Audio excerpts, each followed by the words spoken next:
جس طرح اس نے پچھلی قوموں کو اس نے حرف غلط کی طرح مٹا دیا اور ان کی جگہ نئی قوموں کو اٹھا کر کھڑا کر دیا، اور وہ اب بھی اس بات پر قادر ہے کہ جب چاہے تمہیں نیست و نابود کر دے اور تمہاری جگہ ایسی قوم پیدا کر دے جو تم جیسی نہیں ہوگی۔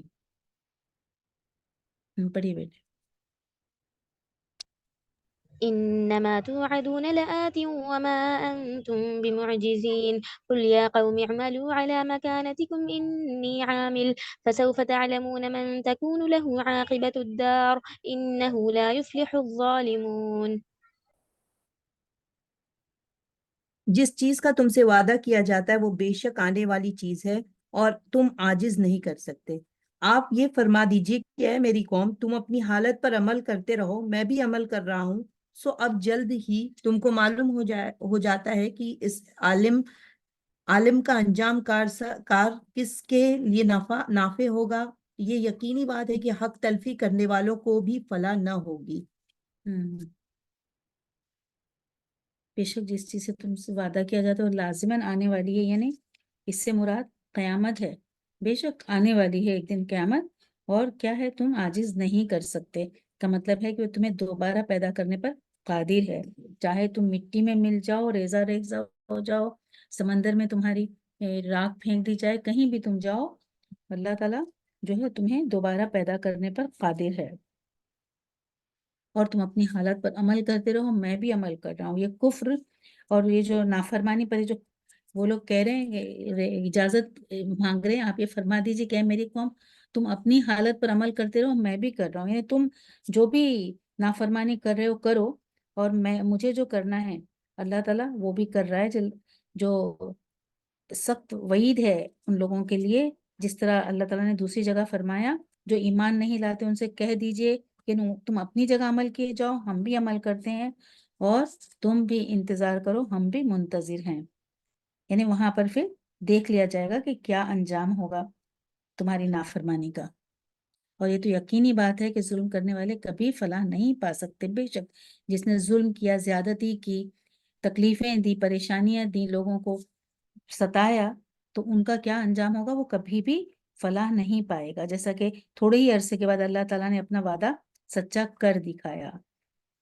جیسے پہلے تو دیکھا ہے کہ جس طرح سے قوم عاد گھمنڈ کرتی تھی، بہت تکبر تھا اس میں، تو اس کو مٹا دیا، اور اس کے بعد جو نیک بندے تھے اس میں سے وہ انہیں ہٹا دیا، اور پھر اس کے بعد اس میں سے سمود کو قوم سمود آئی، پھر قوم سمود بھی مل گئی، قوم شعیب، اس طرح سے اللہ تعالیٰ کیا کرتا ہے، اگر نافرمان قوم ہے تو انہیں مٹا دیتا ہے، اور آخر میں اللہ کا وعدہ سچا ہو گیا۔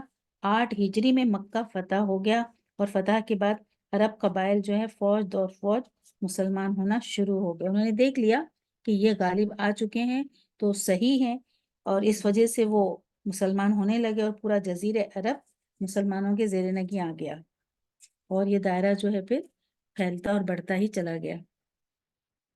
پڑھیے بیٹے۔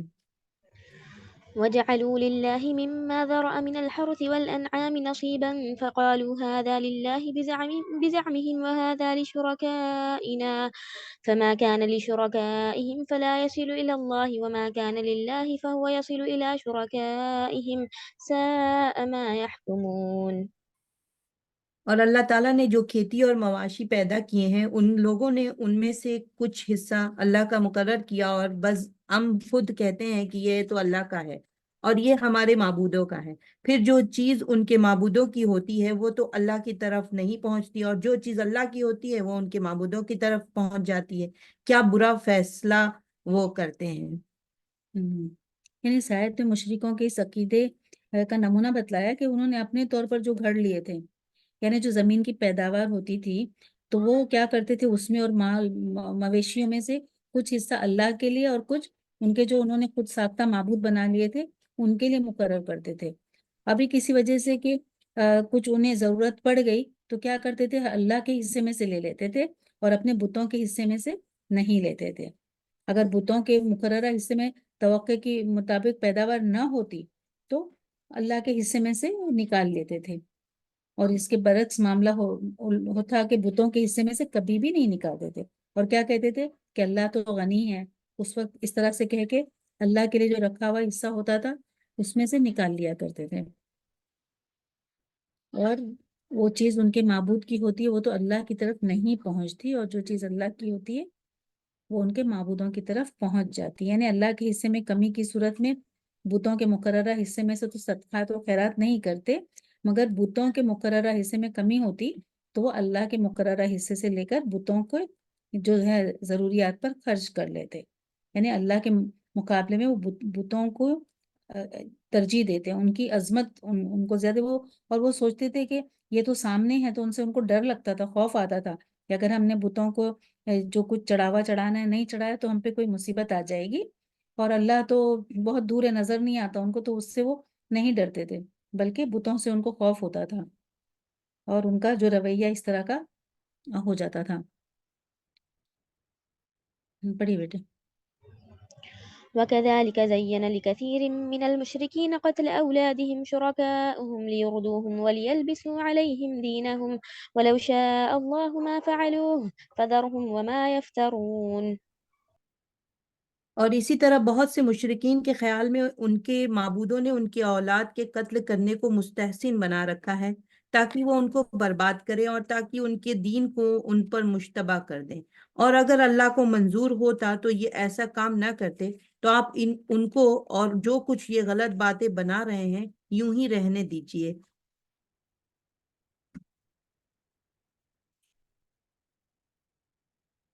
یہاں پر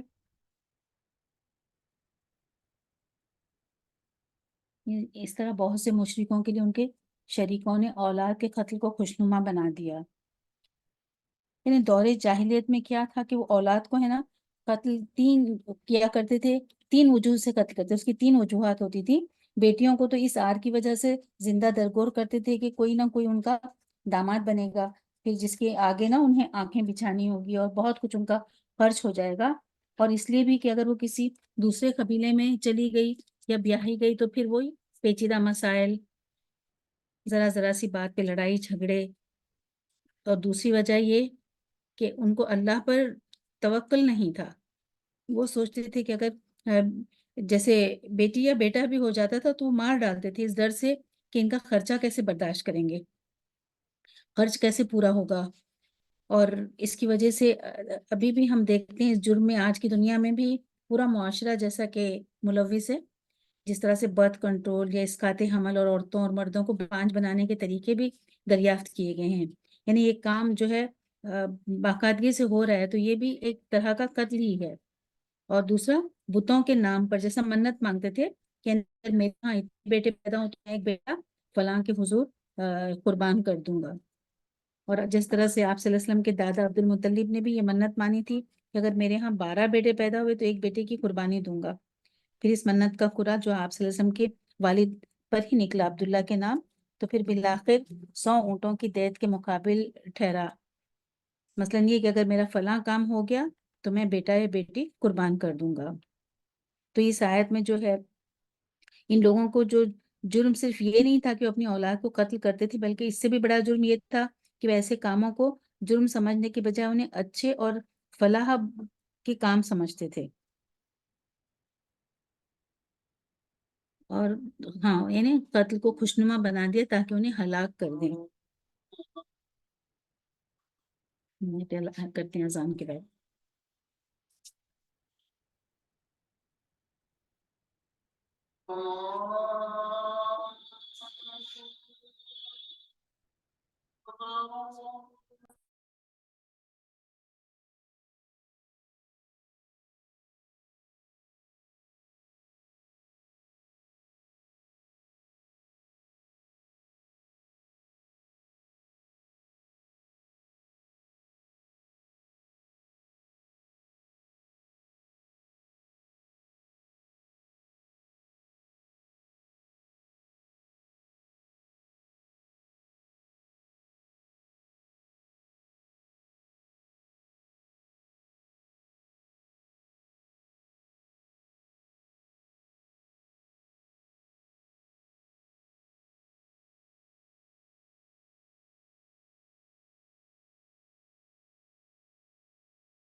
اور اولاد کے قتل کو خوشنما بنا دیا تاکہ انہیں ہلاک کر دیں. ہلاکت سے مراد کیا ہے کہ دونوں طرح کی ہلاکت، یعنی اخلاقی بھی اور تمدنی بھی. اخلاقی اس لحاظ سے قتل بذات خود ایسا شدید ترین جرم ہے جو انسان میں شقاوت اور سنگدلی پیدا کرتا ہے، جس سے وہ مزید قتل پر دلیر ہو جاتا ہے. اور قتل اولاد تو عام قتل سے بھی بہت بڑا جرم ہے. اور ان کے دین کو وہ مجتبی بناتے ہیں.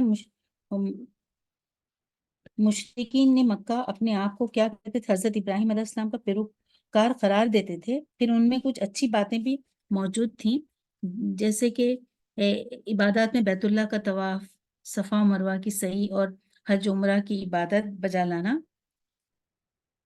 اگرچہ ان میں بھی کئی غلط رسوم اور عقائد شامل ہو چکے تھے، مگر اخلاقیات اور معاملات میں مہمان نوازی، عہد کی پابندی، جو یہ مشرکین مکہ کے بارے میں ہے، اپنے یہودیوں کے بارے میں نہیں ہے، ورنہ وہ تو بالکل کبھی انہوں نے عہد کی پابندی نہیں کی.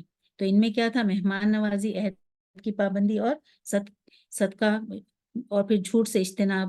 کسی کو امان دینا تو پھر اسے پوری ذمہ داری سے نبھاتے. لیکن دور نبوی تک ان کا مذہب جو ہے شرک و بدعت کا غلبہ پر آ گیا، اور جو ہے صحیفے ابراہیم بھی ان کے پاس محفوظ نہیں رہے. ان کے جو ابراہیم علیہ السلام کے صحیفے تھے، اور ابراہیم علیہ السلام سے لے کر آپ صلی اللہ علیہ وسلم کی بعثت تک 3000 سال کی مدت، اس دوران بے شمار شرک و بدعت پیدا ہو گئی تھی.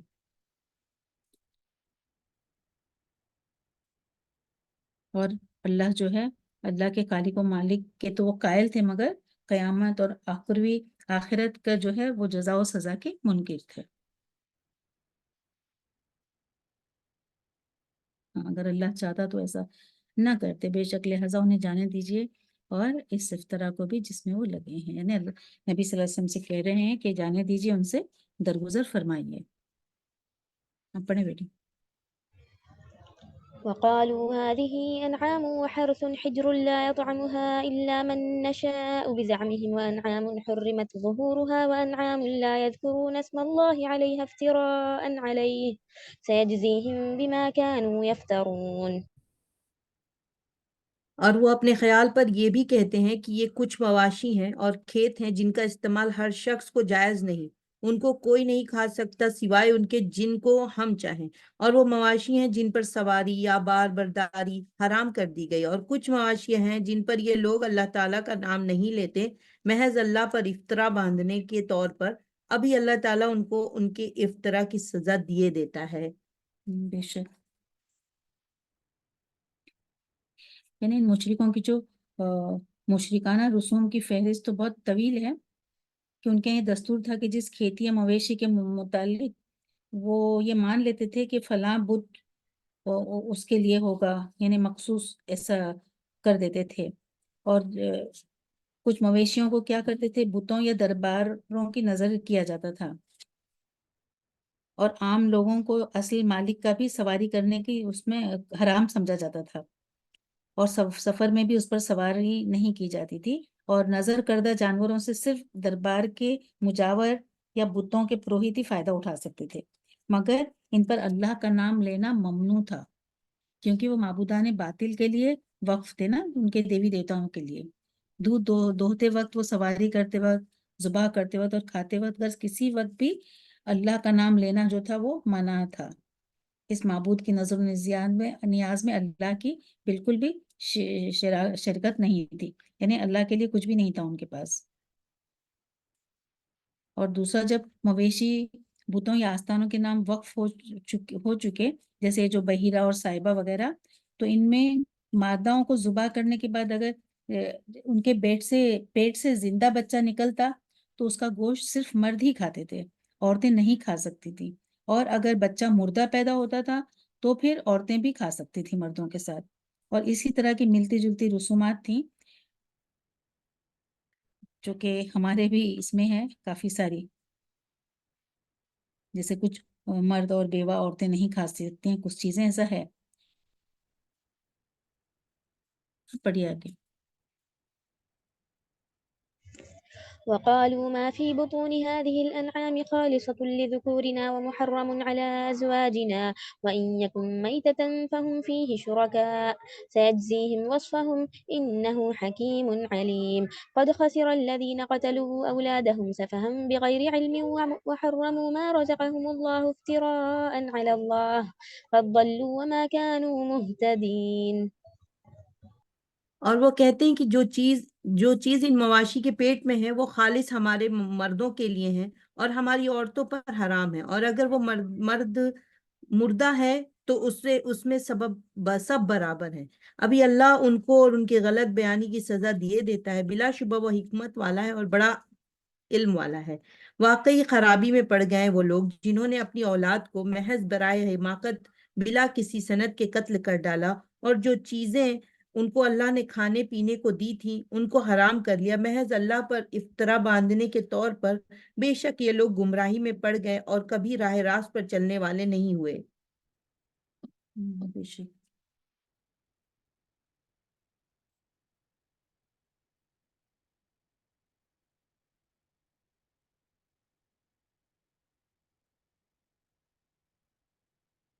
مشرکوں کو جو اللہ نے انہیں عطا کیا تھا اس رزق کو حرام قرار دیا جو اللہ نے عطا کیا تھا، یعنی مشرکوں کو جو ان کی خود ساختہ شریعت کی ایک دفعہ پر غور کرنے سے معلوم ہو جاتا ہے کہ بتوں اور درباروں کے مجاوروں نے قانون سازی کے جملہ اختیارات خود سنبھال رکھے تھے اور اپنے یہی چیزوں کو دین کا حصہ بنا دیتے تھے اور ہیلے بہانوں سے لوگوں سے مال بٹورا کرتے تھے۔ حلال و حرام قرار دینے کے جملہ اختیار بھی انہی کے پاس تھے اور وہی قتل اولاد کے مجرم بھی تھے۔ غرض یہ کہ شرک کی کوئی قسم باقی نہیں رہ گئی تھی جو انہوں نے اختیار نہیں کی ہو۔ اللہ تعالیٰ ان کے جرائم بتلا کر مسلمانوں کو متنبہ فرماتے ہیں کہ ایسے سر سے پاؤں تک شرک میں پھنسے ہوئے لوگوں کے راہ راست پر آنے کا کوئی امکان نہیں۔ یہ مطلب کہ ان کے جن اسلاف اور بزرگوں نے اللہ پر اس طرح کے جھوٹ گھڑ لیے، وہ یہ کہتے تھے نا کہ اللہ تعالیٰ نے یہ لکھا ہے، تو یہ سب انہوں نے جھوٹ گھڑ لیے تھے اللہ کے نام پر۔ انہیں ہدایت یافتہ قرار کیسے دیا جا سکتا ہے جو خود بھی گمراہ ہوئے اور آنے والی نسلوں کو بھی گمراہی کے راستے پر ڈال دیا۔ پڑھے بیٹے۔ وهو الذي أنشأ جنات معروشات وغير معروشات والنخل والزرع مختلفا أكله والزيتون والرمان متشابها وغير متشابه كلوا من ثمره إذا أثمر وآتوا حقه يوم حصاده ولا تسرفوا إنه لا يحب المسرفين۔ اور وہی ہے جس نے باغات پیدا کیے اور وہ بھی جو منڈیروں پر چڑھائے جاتے ہیں اور وہ بھی جو منڈیروں پر نہیں چڑھائے جاتے، اور کھجور کے درخت اور کھیتی جن میں کھانے کی چیزیں مختلف طور کی ہوتی ہیں، اور زیتون اور انار جو باہم ایک دوسرے کے مشابہ بھی ہوتے ہیں اور ایک دوسرے کے مشابہ نہیں بھی ہوتے، ان سب کے پھلوں میں سے کھاؤ جب وہ نکل آئیں، اور اس میں جو حق واجب ہے وہ اس کے کاٹنے کے دن دیا کرو، اور حد سے مت گزرو، یقیناً وہ حد سے گزرنے والوں کو ناپسند کرتا ہے۔ بے شک یعنی یہاں پر اس کی اگلی آیت میں کیا مشرکوں کو تنبیہ کی جا رہی ہے کہ کھیتیاں اور مویشی جن کے متعلق تم نے احکام کی ایک طویل فہرست بنا لی ہے، ان کو پیدا کرنے والا تو اللہ ہی ہے۔ پھر کیا یہ نمک حرامی نہیں ہے کہ تم اللہ کے دیے ہوئے رزق سے درباروں اور بتوں کے حصے نکالتے ہو، اور بتوں کے ہی حصوں کو تمہیں پورا کرنے کی فکر ہوتی ہے اللہ سے زیادہ، اور تم اللہ سے زیادہ انہیں بتوں سے بھی ڈرتے ہو۔ کھیتی اور مویشی تو اللہ نے پیدا کیے مگر حلال و حرام کا اختیار تم نے خود سنبھال لیا، اور اللہ سبحانہ تعالیٰ نے جو پھل پیدا کیے جن کا پھل تم مزے سے کھاتے ہو، یعنی اس میں درختوں اور پھلوں اور کھیتی کے متعلق جو کچھ ذکر ہوا ہے اس میں سے ایک ایک بات پر اگر غور کیا جائے تو ان سے اللہ کی معرفت حاصل ہوتی ہے اور ایسے حقائق بیان کیے جا رہے ہیں جنہیں سب اپنی آنکھوں سے دیکھ سکتے ہیں۔ جب یہ درخت پھل لائیں تو ان سے خود بھی کھاتے اور فصل اٹھاتے وقت ان میں سے اللہ کا حق بھی ادا کرو، یعنی اللہ کے حق سے مراد کیا ہے؟ صدقہ ہے کہ اللہ کے نام پر اگر جب یہ فصل پھلتی ہے تیار ہو جاتی ہے تو کیا فرض بنتا ہے کہ تم بھی کھاؤ اور پھر ساتھ میں اس پر صدقہ بھی نکالو، اپنے فقراء اور مساکین وغیرہ کو بھی اس میں سے دو، کیونکہ یہ فصل اللہ نے ہی اپنے فضل سے پیدا کی۔ اس مقام پر اس حق کی مقدار معین نہیں کی گئی ہے، اسے صدقہ دینے والوں کی مرضی پر چھوڑا گیا ہے۔ آپ کیا ہے کہ یہ مکی سورہ ہے نا، وہاں اس وقت یہاں مدینے میں فرض ہوئی ہے جو ہے زکوٰۃ وغیرہ، تو یہاں پر یہ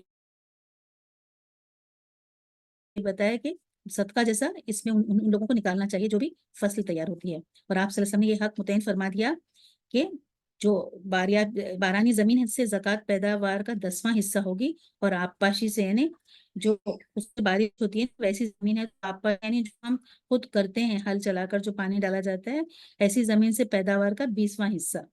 اور یہ بھی بتلایا کہ کون سی پیداوار اور زکوٰۃ واجب ہے اور کتنی واجب ہے۔ تو جس کسی کے پاس کھیتی باڑی ہے ان لوگوں کو اس سے نوٹ کرنا چاہیے اس بات کو کہ اس پر بھی زکوٰۃ ہے، جو کچھ ان کی فصل اگتی ہے اور اس سے وہ جو کچھ کماتے ہیں اس پر۔ اور اللہ تعالیٰ کیا کر رہا ہے کہ بیجا خرچ نہ کرو، کیونکہ اللہ اسراف کو جو ہے بالکل بھی پسند نہیں کرتا۔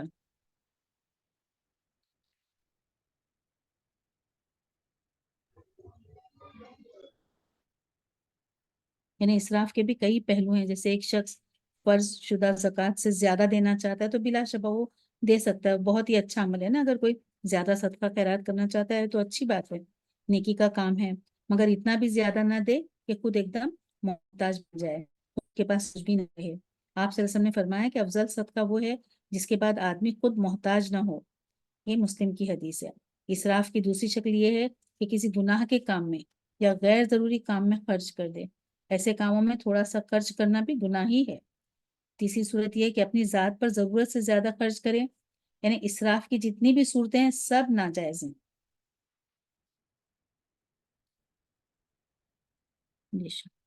ہاں پڑھیے بیٹے۔ ومن الأنعام حمولة وفرشا كلوا مما رزقكم الله ولا تتبعوا خطوات الشيطان إنه لكم عدو مبين۔ اور مواشی میں اونچے قد کے اور چھوٹے قد کے پیدا کیے، جو کچھ اللہ نے تم کو دیا ہے کھاؤ، اور شیطان کے قدم بقدم مت چلو، بلا شک وہ تمہارا سری دشمن ہے۔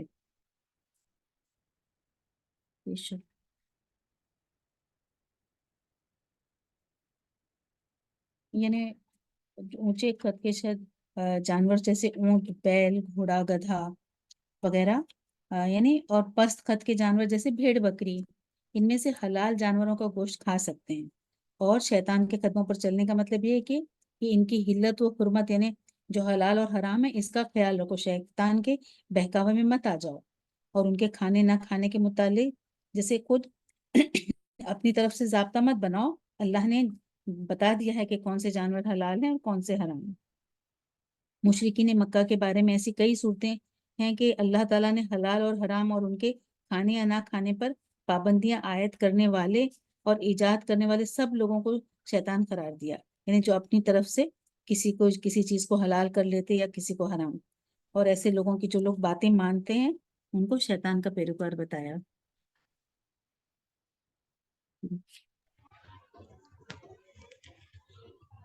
ثمانية أزواج من الضأن 2 ومن المعز 2 قل الذكرين حرم أم الأنثيين أما اشتملت عليه أرحام الأنثيين نبئوني بعلم إن كنتم صادقين۔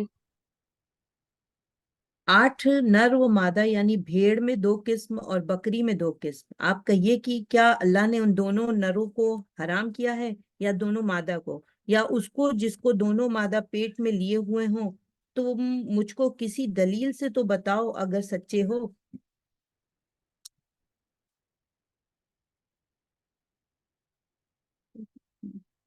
اس آیت میں اور اس سے اگلی آیت میں اللہ تعالیٰ نے مشرکوں کی ان خود ساختہ پابندیوں کا عقلی طور پر محاسبہ کیا تاکہ ان کی بات کی جو غیر معقولیت کھل کر سامنے آ جائے۔ اللہ تعالیٰ نے پہلے 8 جوڑوں کا ذکر کیا، یعنی کل جن سے 4، جیسے جوڑے 8 یعنی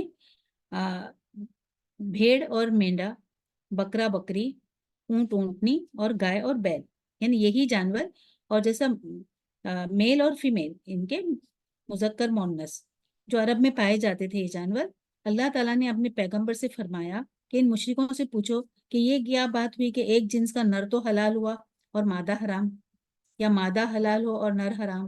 اللہ تعالیٰ نے تو ان کو حلال ٹھہرایا نا، خود ان لوگوں نے اپنے اوپر ایسے اس طرح سے حلال یا حرام ٹھہرا رہے ہیں، اور ان کے پیٹ سے نکلا ہوا بچہ زندہ ہو تو کسی پر حرام ہو، اور جیسے وہ اپنے پر حلال کر لیتے تھے اور عورتوں پر حرام کرتے تھے، اور مردہ ہو تو سب کے لیے حلال۔ یہ تو کیسے غیر معقول باتیں ہیں، جیسے عقل سلیم بھی اس کو قبول نہیں کرتی۔ تو ایسی لغو باتوں کا حکم اللہ کیا دے سکتا ہے؟ کیسے تم اللہ پر جھوٹی باتیں گھڑتے ہو؟ اور اللہ یہاں پہ تاکیدی حکم دیا تھا کہ تم اس وقت موجود تھے، یعنی کسی چیز کی تحقیق کے لیے شہادتیں ضروری ہوتی ہے نا، کوئی سند ہے کیا تمہارے پاس؟ یہ شہادت دو طرح کی ہوتی ہے نا، ایک یقینی علم کی بنا پر شہادت، اور دوسری آنکھوں دیکھی۔ تو اس سے پہلے اللہ تعالیٰ فرما رہے ہیں کہ علمی شہادت کی تردید فرمائی، یعنی اللہ کی کسی کتاب سے یہ مشرک کے پاس کوئی ایسی دلیل پیش نہیں کر سکتے، ان کے پاس کوئی دلیل ہے ہی نہیں جس سے ان کی حلت و حرمت کے متعلق خود ساختہ پابندیوں کا جواز ملے۔ اور اس آیت کے آخر میں یہ فرمایا کہ کیا تم اس وقت موجود تھے جب اللہ نے ایسا حکم دیا؟ کیا عینی شہادت ہے تمہارے پاس؟ مطلب یہ ہے کہ مشرکوں کے یہ توہمات، وہم جو ہے، یہ سب ایک جو کچھ انہوں نے پیدا کیا ہے اپنی طرف سے، یہ عقائد میں شامل ہو چکے ہیں، اور یہ سب جھوٹی باتیں جو انہوں نے گھڑ لی ہیں، اللہ کی طرف جھوٹا الزام لگایا ہے کہ یہ اللہ کی طرف سے ہیں۔ ہاں پڑھیں بیٹے۔ ومن الإبل اثنين ومن البقر اثنين قل الذكرين حرم أم الأنثيين أما اشتملت عليه أرحام الأنثيين أم كنتم شهداء إذ وصاكم الله بهذا فمن أظلم ممن افترى على الله كذبا ليضل الناس بغير علم إن الله لا يهدي القوم الظالمين قل لا أجد فيما أوحي إلي محرما على طاعم يطعمه إلا أن يكون ميتة أو دما مسفوحا أو لحم خنزير فإنه رجس أو فسقا أهل لغير الله به فمن اضطر غير باغ ولا عاد فإن ربك غفور رحيم۔ اور اونٹ میں 2 قسم اور گائے میں 2 قسم۔ آپ کہیے کہ کیا اللہ تعالیٰ نے ان دونوں نروں کو حرام کیا ہے، یا دونوں مادہ کو، یا اس کو جس کو دونوں مادہ پیٹ میں لیے ہوئے ہوں؟ کیا تم حاضر تھے جس وقت اللہ تعالیٰ نے تم کو اس کا حکم دیا؟ تو اس سے زیادہ کون ظالم ہوگا جو اللہ تعالیٰ پر بلا دلیل جھوٹی تہمت لگائے تاکہ لوگوں کو گمراہ کرے؟ یقیناً اللہ تعالیٰ ظالم لوگوں کو راستہ نہیں دکھلاتا۔ آپ کہہ دیجئے کہ جو کچھ احکام بذریعے وہی میرے پاس آئے ان میں تو میں کوئی حرام نہیں پاتا کسی کھانے والے کے لیے جو اس کو کھائے، مگر یہ کہ وہ مردار ہو، یا کہ بہتا ہوا خون ہو، یا خنزیر کا گوشت ہو کیونکہ وہ بالکل ناپاک ہے، یا جو شرک کا ذریعہ ہو کہ غیر اللہ کے لیے نامزد کر دیا گیا ہو۔ پھر جو شخص مجبور ہو جائے بشرطیہ کہ نہ تو طالب لذت ہو اور نہ تجاوز کرنے والا، وہ تو واقعی آپ کا رب غفور الرحیم ہے۔ بے شک یہاں پر دیکھ رہے ہیں کہ اس میں تو کوئی ایسی چیز نہیں پاتا جو کھانے والے پر حرام کی گئی ہو، یہ کہ وہ مردار ہو یا بہایا ہوا خون ہو یا خنزیر کا گوشت۔ یہ مضمون جو ہے نا ہمارا سورہ بقرہ میں گیا، اور بہت طویل اس میں ہم کر چکے ہیں کہ یہ سب مقامات سے ہمیں معلوم ہوا کہ بنیادی طور پر 4 ہی چیزیں جو حرام ہیں، ایک تو مردار، اور دوسرا خون، اور خنزیر کا گوشت، اور ہر وہ چیز جو اللہ کے علاوہ کسی دوسرے کے نام پر مشہور کر دی جائے۔ اس آیت میں یہ بھی ہمیں ہے کہ معلوم ہوتا ہے کہ خون سے مراد وہ خون ہے جو ذبح کرتے وقت جانور کے جسم سے نکل جاتا ہے، اور اگر کچھ تھوڑا بہت جسم میں رہ جاتا ہے تو وہ حرام نہیں ہے، یعنی جب ذبح کرتے ہیں وہ ذبح کرنے کے بعد جتنا نکل جاتا ہے نکل گیا، اس کے باوجود اگر تھوڑا بہت جو اندر رہ جاتا ہے تو وہ کوئی بات نہیں۔ ہم پڑھ چکے ہیں سورہ بقرہ، سورہ مائدہ میں بھی آیتیں گزر چکی ہیں، اور مردار کی بھی بہت صورتیں بیان ہوئی ہیں، یعنی خواہ وہ مردار گلا گھٹ کر مرا ہو، یا چھڑی کی ضرب سے یا بلندی سے گر کر مرا ہونا، تو وہ مردار حلال نہیں ہے، وہ حرام ہے۔ اور کچھ جانور اور پرندوں کی حرمت نبی صلی اللہ علیہ وسلم سے ثابت ہے۔ بڑی بیٹے، اور جو شخص لاچار ہو جائے حالانکہ وہ نہ تو اللہ کے باغی اور نہ ضرورت سے زیادہ کھانے والا ہو تو وہ اس سے معاف ہے. اگر وہ باغی نہیں ہے تو پھر وہ بے شک اس کے لیے معاف ہے، کیونکہ اللہ سبحانہ تعالیٰ کیا ہیں؟ بخشنے والے اور رحم کرنے والے ہیں بے شک.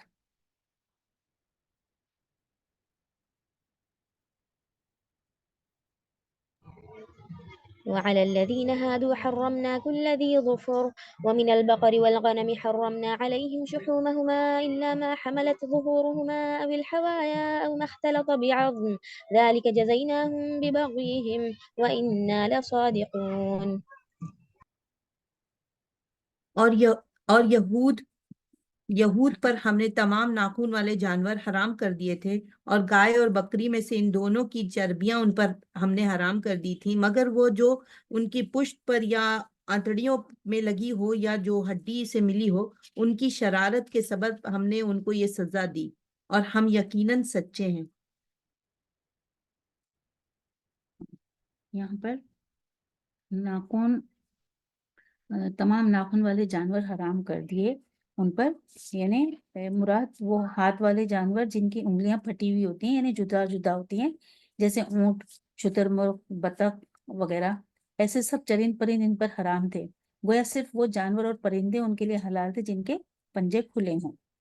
اور آگے یہ بتایا کہ چربی بھی ان پر حرام کر دی تھی سوائے اس کے کہ جو ان کی پشت پر یا ہتھیلیوں پر لگی ہو، اور تو یہ جو ہے یا ہڈی سے ملی ہوئی ہو وہ چربی حلال، کیونکہ ان کے جو نا بکری کی پشت پر لگی ہوئی چربی اور اتڑیوں کے ساتھ جو لگی ہوئی بس وہی حلال تھی، باقی چربی ان پر حرام تھی.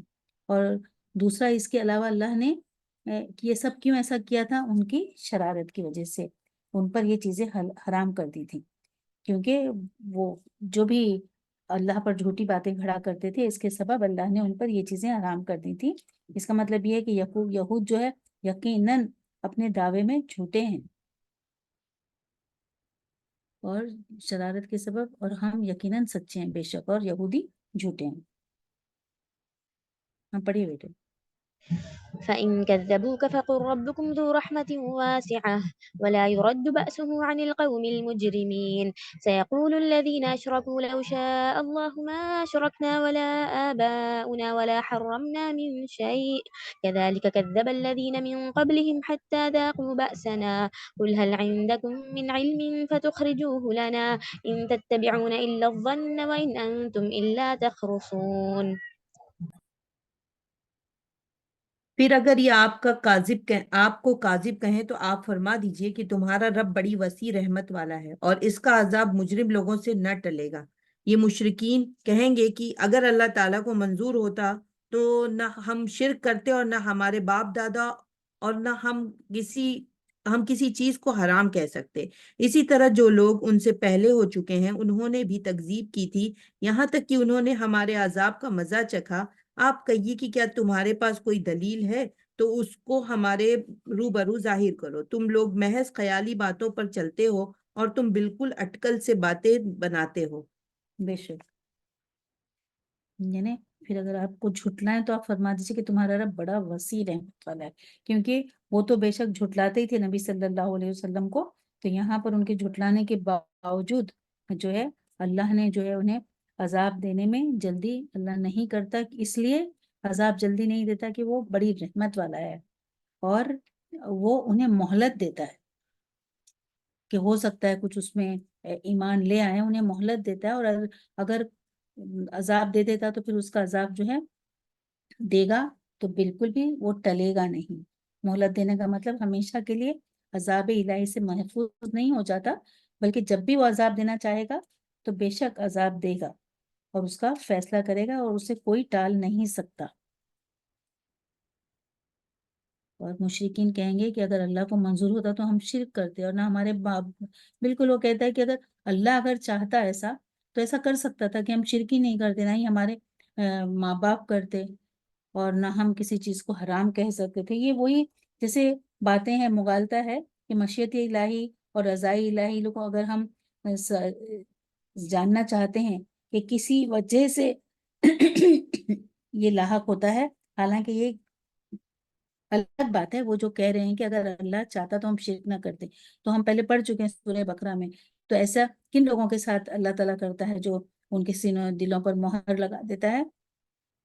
جو بالکل بھی بات سننا ہی نہیں چاہتے، بار بار بار ان کو نصیحت کی جاتی ہے، بار بار انہیں سمجھایا جاتا ہے، لیکن جب وہ حق کو قبول ہی نہیں کرنا چاہتے تو اللہ بھی پھر انہیں ان کے حال پر چھوڑ دیتا ہے. اسی طرح جو ان سے پہلے ہو چکے انہوں نے بھی تکذیب کی تھی، یہاں تک کہ انہوں نے ہمارے عذاب کا مذاق چکھا. یہ اس سے پہلے جو لوگ گزر چکے ہیں ان کے بارے میں ہے. عاد، قوم سمود، قوم شعیب، کتنے ہی لوگ جو قوم لوط انکار کیا تو اللہ نے پھر ان پہ سخت عذاب نازل فرمایا. یعنی اللہ تعالیٰ نے اس مغالطے کا ازالہ فرمایا کہ اگر یہ شرک اللہ کی رضا کا مظہر تھا تو پھر ان پر عذاب آیا کیوں؟ اس سے پہلے کہ جو قومیں ہیں ان پر عذاب الہی اس بات کی دلیل ہے کہ مشیت اور چیز ہے اور رضا الہی اور چیز ہے. اور کیا تمہارے پاس کوئی دلیل ہے تو اس کے ہمارے اوپر ظاہر کرو. یعنی اپنے دعوے پر اگر تم سچے ہو تو تمہارے پاس اگر کوئی دلیل ہے تو پیش کرو، بتاؤ اگر تمہارے پاس کوئی دلیل ہے. لیکن ان کے پاس دلیل ہوگی کہاں سے؟ وہ صرف کیا ہے، یہ ان لوگوں کا گمان ہے، خیالات جو بتا رہے ہیں.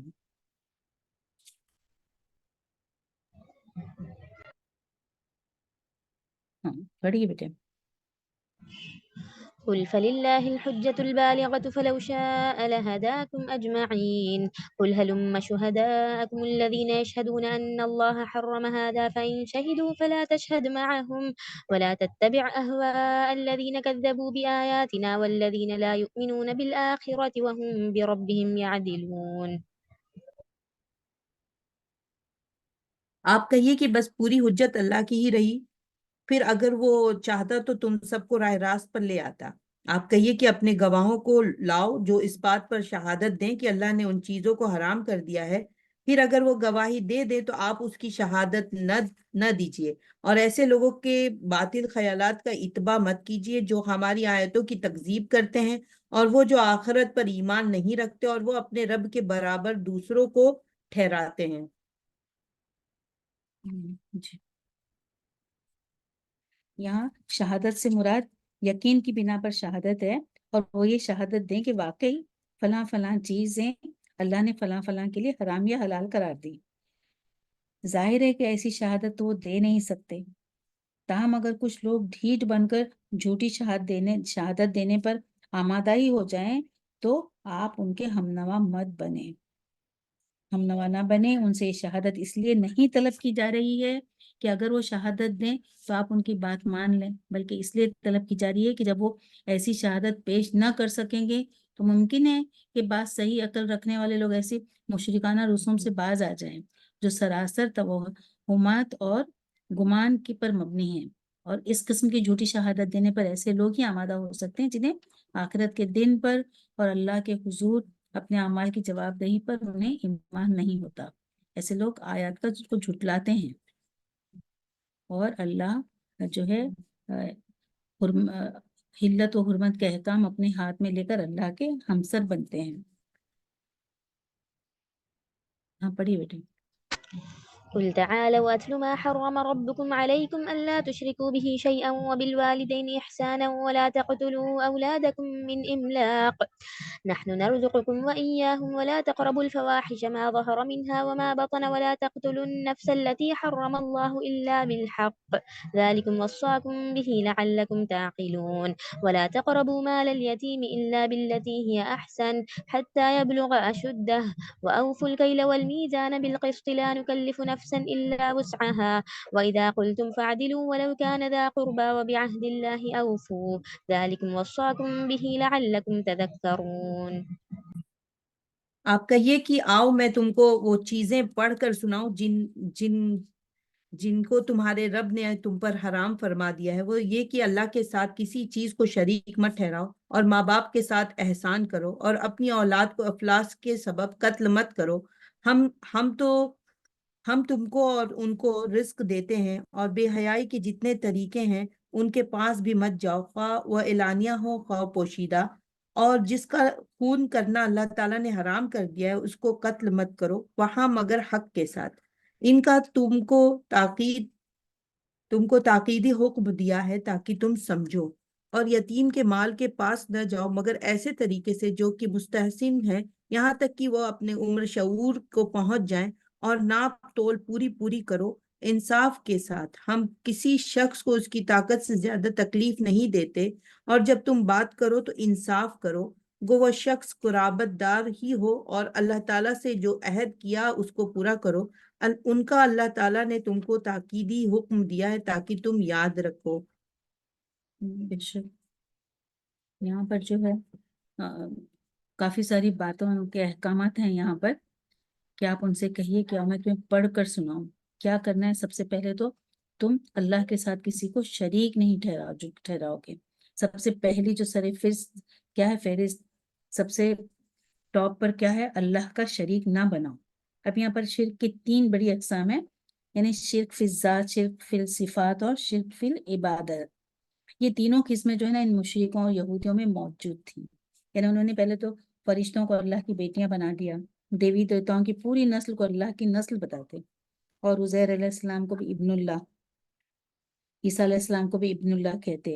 اور شرک فی صفات کیا ہے کہ اللہ کی تعالیٰ کی طرح دوسری ہستی کو بھی حاجت روا اور مشکل کشا سمجھتے کہ صرف اللہ ہی ان کی مشکل دور کر سکتا ہے، لیکن ساتھ میں اوروں کو بھی وہ شریک کر دیتے صفت میں اللہ کی۔ اور شرک فی العبادت میں کیا کرتے کہ اللہ کے ساتھ اپنے دیوی دیوتاؤں کی پوجا کیا کرتے تھے۔ تو یہاں پر اللہ تعالیٰ نے منع کیا ہے کہ شرک، اللہ کی ذات کے ساتھ بالکل بھی شرک نہ کریں، یہ کہہ دو آپ ان سے۔ اور دوسرا بات یہ ہے کہ والدین سے اچھا سلوک کرو، جہاں پر بھی دیکھیے اللہ کا ساتھ شرک مت کرو ہے قرآن مجید میں، دوسری آیت ہے ماں باپ کے ساتھ حسن سلوک کی، تو یہاں ماں باپ کو اتنا بڑا درجہ دیا گیا ہے۔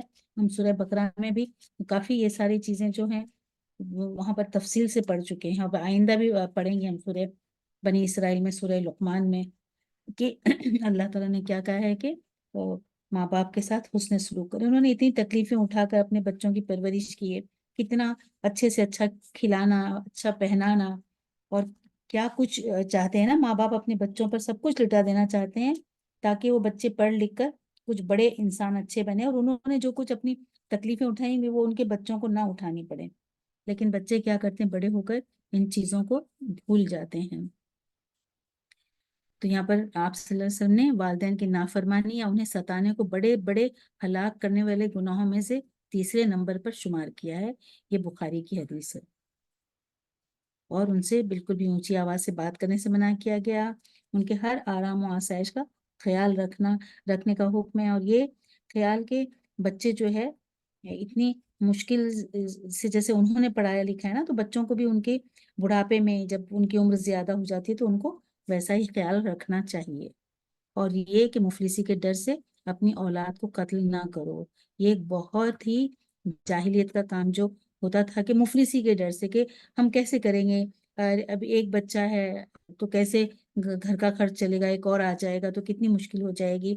انہیں بالکل اللہ پر توکل نہیں تھا کہ وہ اللہ دینے والا ہے، رزق کا دینے والا کون ہے، اللہ ہے، لیکن وہ اسی ڈر سے، مفلسی کے ڈر سے قتل کر دیتے، یعنی یہ جو ایبورشن کرنا ہے اور یہ اس طرح کی چیزیں بھی کیا ہیں، ایک طرح کا قتل ہی ہے۔ تو یہ اللہ کی صفت جو ہے رزاق کی، وہ انہیں اس پر یقین ہی نہیں کہ اللہ ہی سب کچھ رزق دینے والا۔ اللہ تعالیٰ کہتا ہے کہ تمہیں بھی ہم ہی رزق دیتے ہیں، اور جو تمہاری اولاد کو بھی وہی رزق دینے والا ہے۔